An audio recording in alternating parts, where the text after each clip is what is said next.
Le Christ, la lumière des nations, éclaire le visage de son Église, qu'il envoie dans le monde entier pour annoncer l'Évangile à toute créature. Marc 16, 15. Ainsi, peuple de Dieu au milieu des nations, l'Église attentive aux nouveaux défis de l'histoire et aux efforts que les hommes accomplissent dans la recherche du sens de la vie, propose à tous la réponse qui vient de la vérité, de Jésus-Christ et de son Évangile.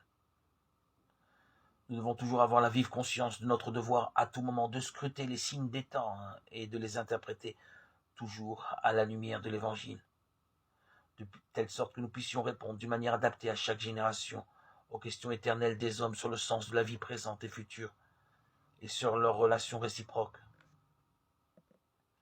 La question morale rejoint toujours en profondeur tout homme et implique tous les hommes, même ceux qui ne connaissent ni le Christ et son Évangile, ni même Dieu.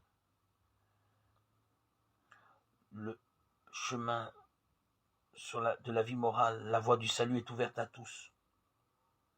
Ceux qui, sans qu'il y ait de leur faute, ignorent l'évangile du Christ et cherchent pourtant Dieu d'un cœur sincère et s'efforcent, sous l'influence de sa grâce, d'agir de façon à accomplir sa volonté, telle que leur conscience la leur révèle et leur dicte, ceux-là peuvent arriver au salut éternel. À ceux-là même qui, sans faute de leur part, ne sont pas encore parvenus à une connaissance expresse de Dieu, mais travaillent, non sans la grâce divine, à avoir une vie droite. Il est évident que la divine providence ne peut refuser les secours nécessaires à leur salut.